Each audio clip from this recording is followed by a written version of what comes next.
여러분 안녕하십니까. 경제현장 오늘 시작합니다. 집값 하락에도 불구하고 주택담보대출 증가세가 이어지며 가계대출을 키우고 있습니다. 부동산 한파 속 주담대가 급증하는 원인은 무엇인지 오늘 짚어보도록 하겠고요. 2년 만에 시가총액 1조 달러를 재탈환하며 7천만 원대에 안착한 비트코인의 거침없는 질주와 AI 열풍으로 구글 모회사인 알파벳을 제치고 미국 증시 빅3로 올라선 엔비디아의 진격까지 한 주간 뜨거웠던 경제 이슈들 빅코노미에서 자세히 분석해 보겠습니다. 유튜브 실시간 댓글 의견 주시면 토론에 반영하겠습니다. 경제현장 오늘입니다. 빅코노미 함께해 주실 두 분 소개합니다. 김광석 한국경제산업연구원 연구실장, 그리고 권혁중 경제평론가 오셨습니다. 두 분 어서 오세요. 네, 안녕하세요. 네, 반갑습니다. 자, 빅코노미 이번 주 주제 세 가지로 정했는데요. 첫 번째가 급증하는 주택담보대출입니다. 새해부터 영끌이 시작됐나? 왜 이렇게 주택담보대출이 늘어났는데 1월 주담대 얼마나 늘었는지 권혁준 평론가님. 네. 얼마나 늘었습니까? 1월 달 갑자기? 일단 한국은행 자료를 좀 봤는데 한국은행에서 이제 금융시장 동향을 이제 최근에 이제 발표를 했습니다. 예. 거기에서 이제는 은행 가계대출 이제 총액을 발표했는데 이게 한 달 전보다 3조 한 4천억 원 정도가 더 늘어났거든요. 근데 3조 4천억 원 중에서 그러면 이제 주담대가 있고요. 그다음에 예. 이제 기타 대출이 합쳐져서 이제는 가계대출인데 거기서 이제는 3조 4천억이 어떻게 나왔느냐? 주담대가 4조 9천억 원이 늘었습니다. 거기에 4조 5천억. 예, 거기서 거의 기타 5조 대출. 수준. 네, 그렇죠. 거기서 기타 대출이 이제 마이너스 한 1조 5천억 원 되면서 그래서 이제 3조 4천억이 나온 거거든요. 예. 그러니까 거기서 보면은 가계 대출 중에서 주담대가 이게 한 달 전보다 4조 9천억 원. 물론 증가폭은 좀 줄어들고는 있지만 예. 그래도 4조 9천억 원이 이제 늘어났다라는 거죠. 그래서 그러니까 신용대출은 오히려 줄었는데 맞습니다. 주택담보대출은 늘어났다 그런 얘기네요. 예, 맞습니다. 그래서 이게 지금 시장에서는 좀 유의미한 어떤 분위기를 좀 연출하고 있다라고 좀 생각을 해봅니다. 그래요. 새해 들어서 지금 부동산 거래도 조금 부진하고 집값도 떨어지는데 왜 이렇게 늘어나는 특별한 원인이 있을까요? 근데 이 1월, 2월 동안에만 주담대가 유독 늘어나는 예. 그런 특징이 한 가지가 이유가 있죠. 뭐예요? 예, 여러분 이제 풍선을 생각하시면 돼요. 지금 예. 발표된 이 주담보는 은행 주담보입니다. 근데 은행 주담보가 유독 늘어난 이유는 예. 특례 보금자리론. 특례보금자리로. 특례 보금자리론이 이제 2월 다음 주 정도 됩니다. 약 10일 후면 이 특례 보금자리론으로부터 네. 무슨 말이냐면 이 특례 보금자리론의 금리가 네. 대략 한 4% 중후반이거든요. 기존에 대출된 특례보금자리론이 4% 근데 중후반이었는데 최근 주담보대출 금리가 3%대까지 나왔어요. 최저 수준이 예, 그래서 3%까지? 더 이상 이 특례 보금자리론이 예. 유리하지 않아요. 매력적이지 않아요. 그러니까 이제 갈아타기를 시작하는 겁니다. 바꿔 탄다. 네, 갈아타기를 시작하고 대환 대출인데 그래서 은행 주담보가 느는 이유는 특례 보금자리론 상환이 급격히 늘어나면서 예. 그러니까 중도 상환을 하는 거예요. 예. 근데 잘 생각해 보시면 특례 보금자리론이 이제 매력적이지 않아서 은행 주담보가 는다라고 제가 설명을 드린 그렇게 해석한 이유는 예. 특례 보금자리론이 최대 50년이잖아요. 상환이. 그러니까 그런 50년까지 보고 이용한 대출 상품을 네. 상환 규모가 급격히 늘어나는 지금의 추이는 중도 상환이 늘어나는 것은 이제 금리가 역전돼서 주택담보대출 금리가 떨어지면서 예. 그쪽으로 갈아타는 분위기다. 이렇게 좀 해석을 하고 있습니다. 네. 근데 그러니까 저는 이제 예. 그런 생각이 들어요. 그러면 이제는 주담대 대출 금리가 낮아지니까 음. 많은 분들이 이제는 대출을 이제는 갈아타기도 할 것이고 그다음에 신규 대출도 나올 텐데. 새로운 대출도 나오고. 근데 지금 떨어진 이유를 보면 이제 코픽스가 떨어지기 때문에 그런 거거든요. 예. 코픽스라는 건 뭡니까? 일단 코픽스는 시장 조달, 그러니까 은행에서 조달 금리 지수라고 보통 얘기하는데, 은행 조달금리. 그렇죠. 네. 그래서 이제는 은행들이 이제는 코픽스를 보고 나서 이제 대출, 특히 이제 변동금리를 추정하거든요. 변동금리가 코픽스를 추정하다 보니까 그러니까 코픽스가 떨어진다 그러면 변동금리가 떨어지게 돼요. 근데 지금 네. 코픽스가 떨어졌단 말이에요. 그러니까 시장금리가 영향을 주고 있는 거라고 보시면 되는데, 네. 근데 그 시장금리를 왜 떨어졌느냐고 본다 그러면 이미 그 시장에서는 먼저 선 반영합니다. 뭐를 반영하느냐? 미국에서 금리를 이제 인하할 거야. 이런 분위기가 연출됐기 때문에 미국 금리나 늦어진다면서요. 그쵸. 그래서 이제 늦어진다는데 왜 시장 그쵸. 금리는 그게 이제 순차적으로 반영이 될 거예요 또. 그러니까 지금 이제 코픽스가 1월달에 떨어졌던 이유는 기존에 팽배했던 금리 인하에 대한 기대감 이런 것들이 이제는 실제적으로 시장 금리에 영향을 주면서 예. 예금 금리도 떨어뜨리니까 당연히 코피스 금리도 떨어질 거고 예. 코피스가 떨어지니까 변동 금리도 떨어질 거고 아, 은행채 5년물도요 떨어졌어요. 이것도 거의 비슷하게 가거든요. 이것도. 네. 그래서 상황 본다 그러면은 일단은 금리 자체가 떨어진 상태지만 그렇지만 제가 말씀드린 이유가 그겁니다. 이제는 분위기가 반전됐어요. 그래요? 그렇기 때문에 다시 한번 코피스가 오를 수도 있다. 그런 점에서 본다 그러면 지금의 변동금리라든지 고정금리 주담대는요 좀 더 오를 가능성은 있다. 예, 저는 앞으로. 그렇게 봅니다. 그러니까 현재는 코픽스 은행이 자금을 조달하는 금리가 낮아지니까 네, 맞습니다. 주담대도 떨어졌다. 그래서 네. 주담대 증가가 이제 계속되고 있는데 네. 미 연준은 금리 아까 제가 잠깐 여쭤봤지만 금리 인하 시기가 예. 계속 뒤로 미뤄진다는데 네. 시장 금리는 지금 이렇게 떨어진다? 네. 약간 뭐 선 반영이 너무 과대하게 반영된 거 아니에요, 그럼? 네, 그런 부분도 일정 부분 있습니다만 네. 그러니까 기준금리 인하가 지연된다기보다는 예. 기준금리 인하는 어느 시점인지 몰라도 정해져 있는 거예요. 그렇겠죠. 정해져 예를 있는데. 들면 예. 24년 7월, 6, 7월이라고 정해져 있는 거예요. 예를 들면. 예. 근데 시장이 기대가 너무 과했던 것뿐인 거예요. 기대감이 너무 잃었던 거예요. 예. 김칫국 마시듯이. 예. 그랬던 거라고 저는 해석을 하고요. 지금 드리고자 하는 얘기는 어쨌거나 이 코픽스는 올랐다 떨어졌다 할 수 있는데 예. 장기적인 측면을 봤을 때 이미 정점은 찍었다라고 볼 수 있어요. 네, 그런 관점에서 또 다시 반등할 수도 있겠지만 예. 어쨌든 정점을 찍고 떨어지는 분위기로 가고 있고 네. 결론적으로 이 특례 보금 자리론의 금리가 이 시중 주택담보대출 금리보다 이제 더 높아졌기 때문에 예. 그때랑은 상황이 달라졌기 때문에 특례보금자리론 낮은 수준이라고 믿고 빌렸는데 네. 현재 은행 창구에 가서 대출 금리를 보니까 매력적이지 않더라. 그래서 바꿔 타는 수요가 늘어난다. 네, 그렇습니다. 그런 얘기네요. 예, 예. 자, 그러면 뭐 그런 수요가 얼마나 계속될지는 조금 지켜봐야 될 것 같고 이렇게 또 대출이 늘어나는 게 이 스트레스 DSR이라는 제도가 시행되니까 네. 이 시행되기 전에 먼저 좀 빌리자 뭐 이런 수요도 있다는데 네, 어느 정도 있죠. 이 스트레스 DSR이 정확히 어떻게 적용이 되는 거예요? 일단 스트레스 DSR 같은 경우는 이제 가상금리라고 생각하시면 돼요. 내가 일단 주담대를 받는다 그러면 일단은 기존에 했던 그 금리보다 지금 통계로 본다고 한 0.8%포인트 정도 더 높아질 거로 보고 있거든요. 금리가 네, 대출 그러면 금리가. 내가 이제 대출 나오는 게 덜 나올 수밖에 없는 거죠. 예. 그러다 보니까 지금 많은 분들이 그러면 스트레스 DSR이 이제 1차적으로 이번에 이제는 2월 26일부터 은행권 주담대부터 먼저 시작을 합니다. 이번 26일 네. 은행 주담대부터 그러다 보니까 이거 오기 전에 미리 이제는 주담대를 받으시려는 수요도 어느 정도 이제 영향을 줬고요. 예. 실제 스트레스 DSR이 도입이 된다 그러면 이 대출 한도 변화가 크게 일어납니다. 일단 연봉 1억 원이신 분들 같은 경우에 본다 그러면 현재 한 6억 6천까지 나오는데 예. 이게 2025년간은 5억 6천만 원 이렇게 돼요. 1억 원 정도 줄게 되네요. 줄죠. 예. 예. 그리고 대부분이 또 연봉 5천이신 분들이 많으실 텐데 이분들이 주담대 이용한다 그러면 현재는 3억 3천인데 2억 8천까지 주니까 5천만 원 줄거든요. 그러니까 그러네요. 스트레스 DSR이 적용이 되면 확실히 제가 봤을 땐 부동산에 영향은 전 크게 줄 거라고 보여집니다.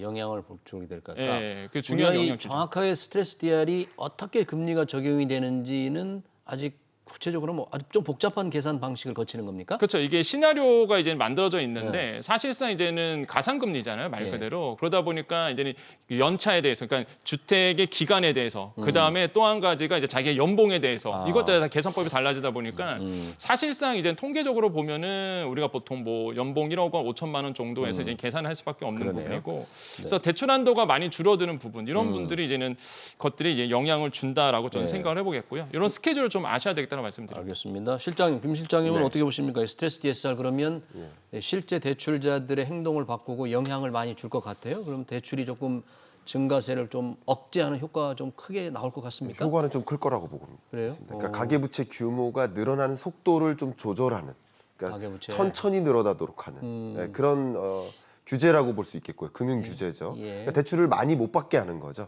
그러니까 예를 들면 금리가 4%다. 예. 근데 5%를 적용하면 이자 상환액이 더 많아질 거 아니야, 매월. 그러니까 그럼 이자 상환액과 원금 상환액 이 값이 소득 대비 몇 퍼센트 이내에서 조절하는. 예. 결과적으로 대출 규모가 제약이 되는 거예요. 말씀하신 규모가 대로. 줄게 예. 된다. 그러니까 그게 2월 26일부터 적용되기 때문에 얼마 안 남았어요. 26일 얼마 안 이면. 남았으니까 네. 1월 달 그리고 2월 지금 예. 26일 전까지 예. 은행 주담대가 급격히 늘어나는 효과가 또 있는 거죠. 이런 여러 가지 것들이 맞물려서 나타나는 현상이라고 보고 있습니다. 예, 지금 은행 가계 대출을 조금 줄여야 한다는 그런 상황입니까? 지금 정부가 조금 압박을 하는 거죠. 은행들한테 일단은 대출을 많이 늘리지 마라 이렇게. 그렇습니다. 가계부채 규모가 늘어나면 안 된다. 예. 라는 것을 이제 하나의 금융 사이드의 정책 방향으로 가져가고 있고요. 네. 그래서 가계부채 규모가 늘어날 수는 있겠지만 가파르게 늘어나지 않도록 조절하는 이런 장치들을 마련하고 있다 이렇게 보고 있습니다.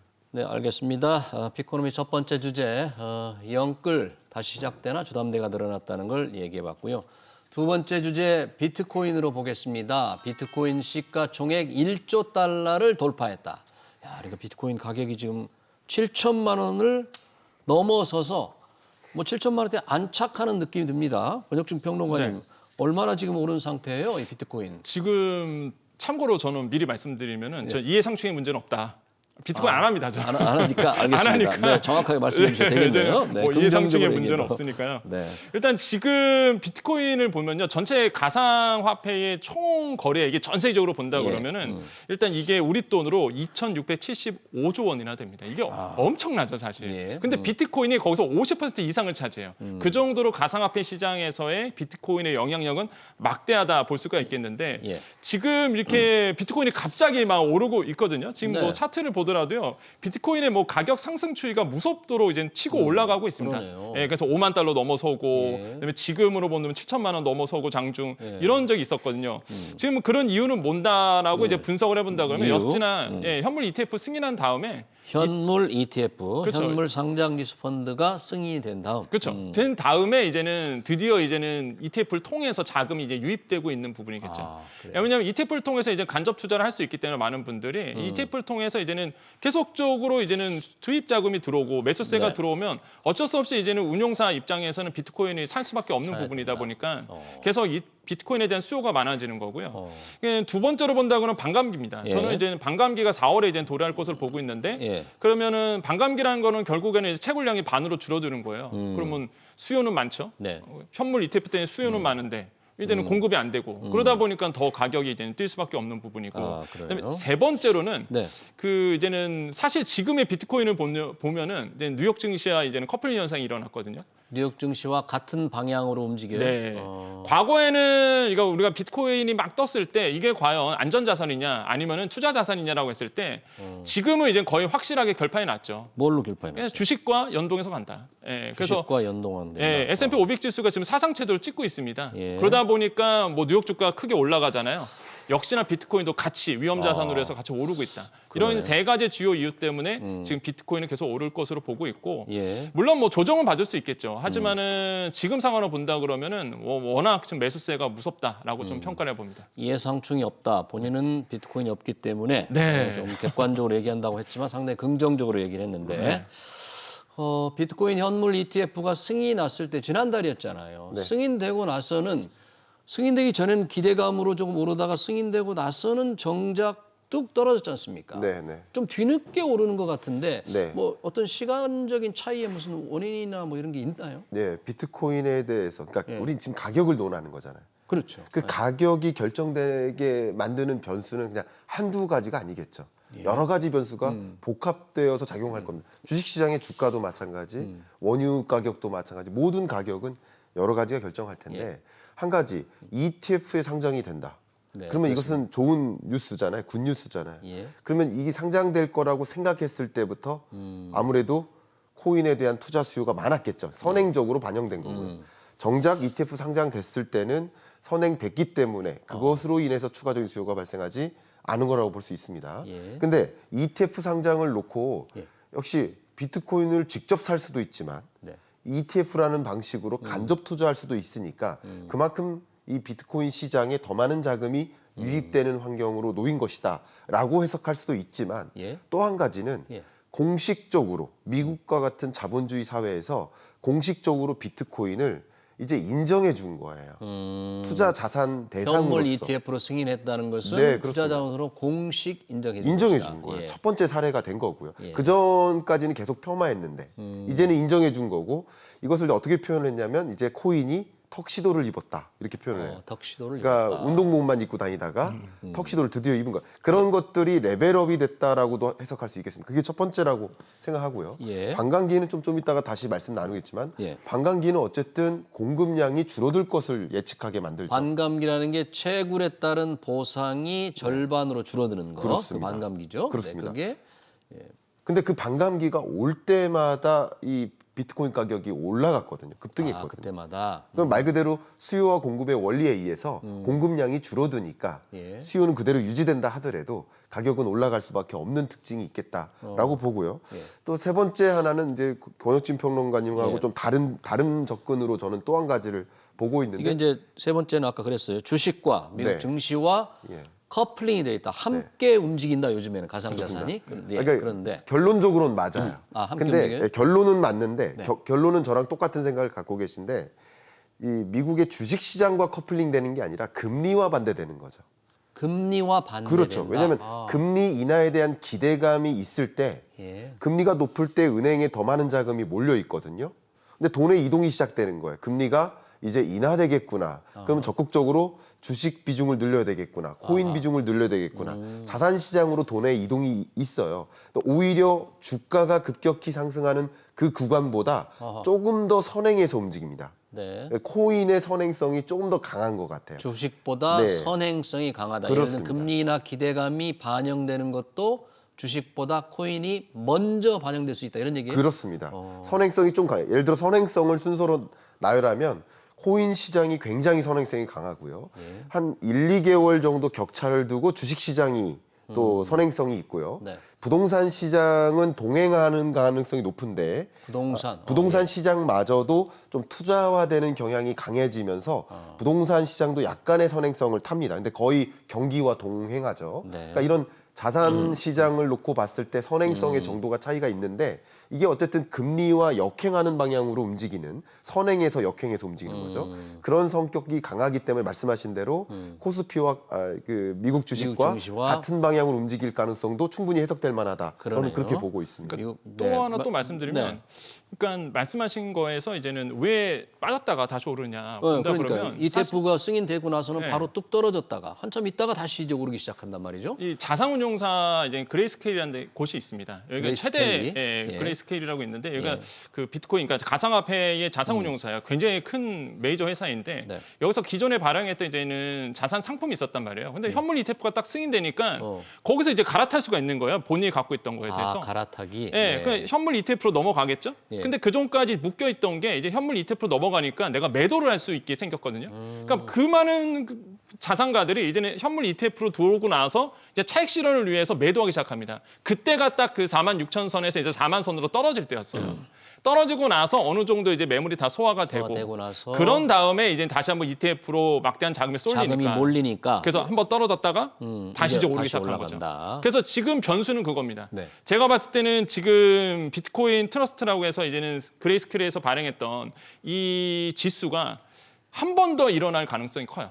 그러니까 그레이스케일에서 다시 한번 매도 폭탄이 나올 가능성도 저는 있다고 봅니다. 매도 폭탄이 나올 가능성? 그레이스케일리에? 그렇죠. 갈아타는 거죠, 한 번 더. 갈아타는 아직 남아 한번 있거든요. 또 남아 있다. 네네. 그래서 이제는 이번에 현물 ETF로 다시 한번 또 갈아타면서 매도 폭탄이 한번 나올 가능성도 저는 분명히 있다고 보여지거든요. 그러니까 그러네요. 이런 것들을 보시면서 비트코인을 투자하셔야지.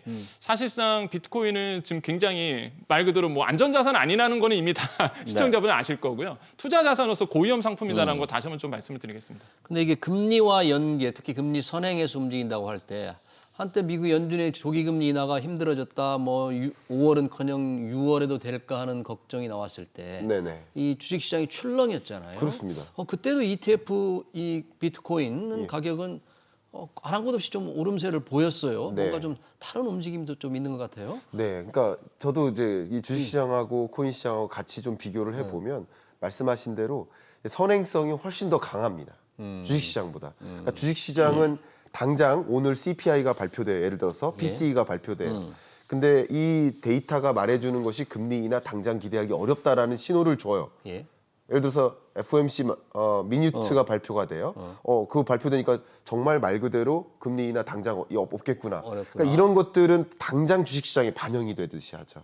근데 그렇군요. 그거보다 훨씬 먼저 움직이는 경향성이 있기 때문에 네. 그런 금리 인하 기대감이 꺾일 때도 오히려 상대적으로 반영이 안 되거나 예. 오늘 주식시장에서 돈이 빠져나올 때 주가가 떨어지는 거잖아요. 그렇죠. 그게 또 코인 시장으로 가기도 하고 네. 하는 그런 성격이 좀 강하다고 이렇게 보고 있습니다. 네, 이 지금- 비트코인이 이제 5만 $1,000 우리 돈으로 7천만 원에 안착하다 보니까 비트코인 관련 기업들의 주가도 뛰고 있다는데 주로 어떤 분야에 어떤 종목들이 좀 증시에서 오르고 있는 거예요? 지금 일단 우리 기술 투자 같은 경우가 이제 급등을 했죠. 우리 기술 투자. 예, 어제 종목만 보더라도 일단 두나무 지분을 가지고 있거든요. 네. 뭐 소폭 조정을 받을지언정 계속적으로 이제 비트코인의 호재라든지 계속적으로 가상화폐에 관심이 많아지면은 이 종목들 계속 움직이거든요. 예. 그다음에 이제는 T 사이언티픽 여기도 이제 빗썸 코리아 지분을 가지고 있고요. 그다음 위지투도 마찬가지예요. T 사이언티픽 그 대주주로 돼 있거든요. 예. 위지투도 그래서 이제 반등을 하는 거고. 그다음에 기본적으로 가상화폐와 관련돼 있는 뭐 위메이드 같은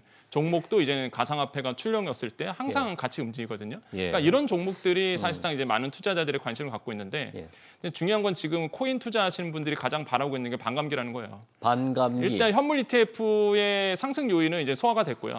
예. 지금 이제 반감기를 기대하고 있는 분들이 굉장히 많다 보니까 지금 이 상황에서 이제는 과연 투자할 것이냐 말 것이냐에 대한 고민들이 굉장히 많으신 분들이 저는 있을 거다라고 생각을 해봅니다. 알겠습니다. 오는 4월로 예정된 네. 반감기 채굴에 따른 보상이 반으로 줄어드는데 정말 그때 다시 한번 비트코인 가격이 오를지 아니면 지금의 가격에 이미 선 반영돼 있을 수도 있잖아요. 미리 반감기 저는 아니라고 보십니다. 다시 오를 거다. 네, 저는 아직 덜 반영됐다고 보거든요. 덜 반영됐다. 왜냐하면 투심이 있기 때문에. 네, 그래도 이 시청자가 댓글 남겼는데 코인은 고위험 자산이다. 그럼요. 그러니까 조심해라는 그런 사연도 보내왔습니다.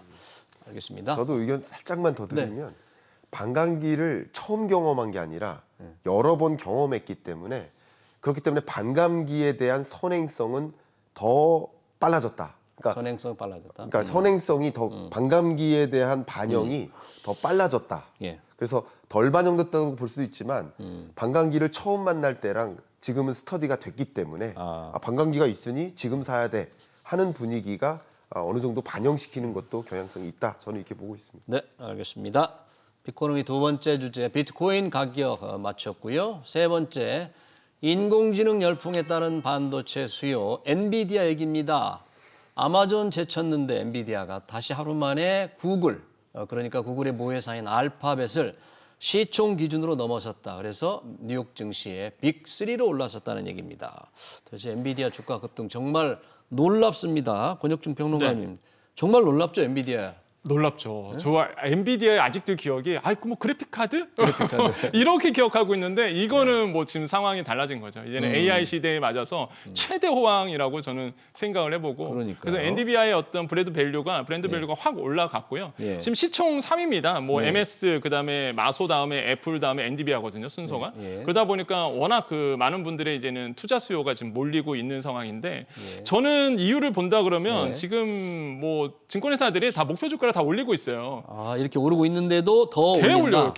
계속 올리다 보니까 이제 많은 분들이 계속적으로 뭐 우리나라뿐만 아니라 이제 외국 기업들이라든지 투자자들이 계속적으로 이제 수요 매수를 하고 있는 부분이고, 네. 근데 저는 엔비디아를 좋게 보는 게 예. 사실 이게 보통 이렇게 그렇게 급격하게 이제 지금 보면은 연간 매출액이 118% 달할 거다 이런 얘기가 나오거든요. 이제 4분기 실적이 곧 나오죠. 예. 발표가 이제 돼봐야 되긴 하지만 기대감은 높다. 없죠. 그래서 그러다 보니까 너무 기대감이 큰데 이 기대감을 받쳐줄 수 있는 실적이 받쳐주다 보니까 네. 저는 그래서 이게 그러니까 보통 이러잖아요. 실체가 있는 상승 요인. 예. 그러니까 실체가 없는 것도 되게 많은데 종목 보면은 여기는 실체가 있단 말이에요. 네. 시장 점유율 AI 반도체 80% 이상이 엔비디아입니다. 뭐 이거는 80% 이상. 예, 거의 독점 상태잖아요, 사실. 그러니까 사실상 잰다 보면 AI 시장이 이제는 환경이 더 크게 되면 될수록 엔비디아의 관심, 영업이익은 크게 늘어날 수밖에 없다고 생각을 봅니다. 그러니까요. 엔비디아가 지금 인공지능 반도체 시장 80%를 좌우하고 있다. 그러니까 야 이대로 두고 볼 수 없다. 지금 오픈 AI 대표 샘 올트만이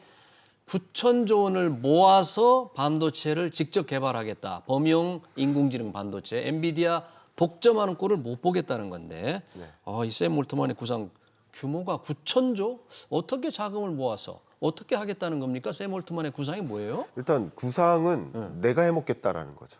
자기가 하겠다. 내재화하겠다. 그러니까 이게 작년에 2차 전지가 굉장히 뜨거웠잖아요. 예. 근데 자동차 기업들이 전기차 시장으로 뛰어드는 과정에서 전기차를 아무리 많이 팔아도 오히려 2차 전지를 팔아주는 격이 된다라는 생각을 하게 되면서 예.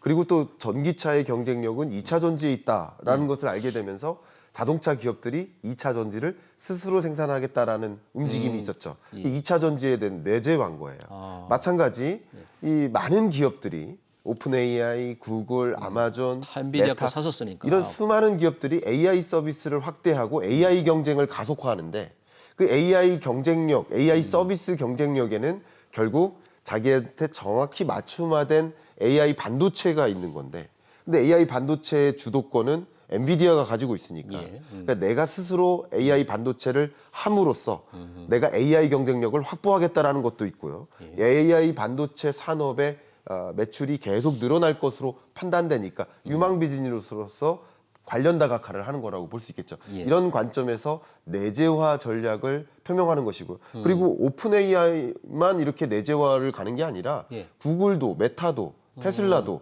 이미 AI 반도체 칩을 독자적으로 개발한다. 개발했고 예. 이미 사례도 여러 개 있고요. 예. 그러니까 그런 것들을 보면서 또 한 가지는 너무나 독점하다시피 하니까 엔비디아가 예. 그러면 이 쇼티지예요. 반도체 공급이 부족해요. AI 부족. 반도체 공급이. 그러니까 워낙 비싸다는 거 그러니까 아니에요? 더 비싸지고. 그러니까 여러 가지 고민들을 한 번에 해결할 방법은 내가 내가 해야겠다. 하겠다. 내재화의 움직임이라고 생각해 볼 수 있어요. 그럼 뭐 올트만 대표는 뭐 9천조 원을 조달한다는데 9천조 원은 뭐 중동 자금을 끌어오겠다 그런 거예요 지금? 그래서 이제 중동도 가고요. 그다음에 이제 일본 자금. 일본 자금. 예, 그래서 지금 그러니까 컨택을 하고 있는 기업들이 되게 많습니다. 일단 암이라고 이제 다 아시잖아요. ARM. 예. 예. 거기 이제는 소프트뱅크도 이제 접촉을 했고요. 예. 그다음에 뭐 중동도 가고, 그다음에 일본 자금도 확보하고 이러면서 이제는 했는데 이 자금이 어느 정도 규모냐면 예. 전체 반도체 시장 그 규모가요 1조 달러예요. 그러니까 우리 돈으로 1,000조 원 정도 됩니다. 근데 지금 샘 올트만이 구하겠다, 자본 확충하겠다, 뭐 자본 끌어당기겠다가 9,000조 원이에요. 9천조. 그러니까 엄청난 큰 자금인지를 이게 비교가 되는 거죠. 예. 그래서 지금 이게 과연 현실화 되겠느냐. 현실화 가능성. 예, 이런 부분이 있는데 저는 그런 말씀 드리고 싶어요. 역시 삼성전자, SK하이닉스다. 저는 그런 생각입니다. 삼성, SK 하이닉스가 뭐 혜택을 본다 그런 얘기예요? 그렇죠. 그래서 저는 이제 경제평론가 돈을 못 버는 이유가 이해상충의 문제 때문에 사실 안 합니다. 일단 안 하고 말씀드리겠지만 알겠습니다. 삼성전자, SK하이닉스가 왜 좋냐라고 말씀드리면 그 GPU 까보면요. GPU 칩이 옆에 이제는 그 고대역폭 메모리가 들어가 있단 말이에요. 이렇게 몇 개가 이렇게 쭉 둘러싸요. 예, 예. 이게 몇 개가 들어가냐면 6개 이상이 들어간단 말이에요. 그 고대역폭 메모리가 둘러쌀 수밖에 없어요. 예. 그러면 GPU 옆에 둘러싸야 되는데 그게 몇 개가 들어가겠습니까? 그럼 결국에는 이 고대역폭 메모리의 점유율 90% 이상 차고 있는 게 삼성전자, SK하이닉스인데 안 들어갈 수가 없거든요, 이게 지금. 아, 삼성전자, 예. SK 하이닉스의 고대역폭 메모리. 예. 그러면은 당연히 이제는 말 그대로 뭐 샘 올트먼이 반도체 AI 칩 만든다. 그러면 삼성전자, SK하이닉스 칩 안 들어가겠습니까? 파이가 넓어지는 거거든요. 그런 혜택을 볼 수 있을 거다. 예, 저는 그래서 굉장히 긍정적으로 보고 뭐 비트코인에 대한 여러 가지 이슈가 있겠지만 저는 비트코인보다 더 좋은 거는 삼성전자, SK하이닉스 종목이지 않을까 이렇게 그래. 생각해 봅니다. 인공지능 AI가 메가 트렌드이기 때문에 그게 맞습니다. 더 비트코인보다 좋을 수 있다는데 혹시 뭐 삼성전자보다 대만의 TSMC가 이런 부분 파운드리에서는 워낙 탁월하게 잘하니까 네. 그 오픈 AI 이게 현실화 된다면 그 혜택을 TSMC가 더 받는 거 아닐까요? 네. 그러니까 뭐 둘 다 받는 거라고 저는 생각을 해요. 일단은 정리를 한번 한다면 예. AI 서비스를 가지고 경쟁해요. 그게 작동이 되려면 AI 반도체가 필요해요. 근데 AI 반도체는 이제 시스템 반도체라고 볼 수 있겠는데 얘도 필요하지만 메모리 반도체, HBM이 필요합니다. 말씀하신 고대역폭 메모리 반도체가 고대역폭 필요해요. 메모리. 근데 이 고대역폭 메모리 반도체는 우리 삼성전자와 SK 하이닉스가 합쳤을 때 세계 시장의 95%를 차지해요. 절대적인 거의 독점하다시피 해요. 그러니까 역시 AI 서비스가 늘어나고 AI 반도체가 시장이 커질 때 같이 커지는 시장이 HBM이라고 볼 수 있고요. 그리고 이 시스템 반도체를 생산하는 앞에 말씀드린 AI 반도체를 뭐 엔비디아가 생산을 할 때 그걸 위택 생산하는 게 또 TSMC니까 TSMC 대만. 같이 협업이 이루어질 수 있기 때문에 이 AI 반도체, AI 서비스를 전달하는 그 전 밸류 체인 전체가 같이 긍정적인 효과가 있겠다 이렇게 보고 있는 것이죠. 네. 이 어마어마한 우리 삼성전자나 SK 하이닉스도 혜택을 볼 수 있는 샘 올트만의 9천조 펀딩 범용 AI 반도체 개발 계획. 혹시 장애물도 좀 있을까요? 확실히 있죠. 될 것 같아요? 어떤 게 있죠. 있어요? 이게 첫 번째가 너무 천문학적인 금액이다 보니까 현실성. 현실성. 예, 요거 이제 집을 수가 있겠고 두 번째로는 미국 정부의 승인입니다. 미국 그러니까 정부. 거의 사실상의 지금 NDBI 독점 시장에서 예. 이제 또 하나의 독점 시장이 또 독과점이 나올 수 있거든요. 그래서 이런 부분에서 과연 미국 정부의 방향성 이거에 따라서 또 전략이 달라질 수 있기 때문에 전 변수 요 두 가지 변수를 꼽겠습니다. 네, 변수도 많은데 뭐 어마어마한 구상이기 때문에 잘 지켜봐야 되겠네요. 금주 비코노미 여기서 마치도록 하겠습니다. 지금까지 권혁중 경제평론가, 김광석 한국경제산업연구원 연구실장이었습니다. 두 분 고맙습니다. 네, 감사합니다. 감사합니다.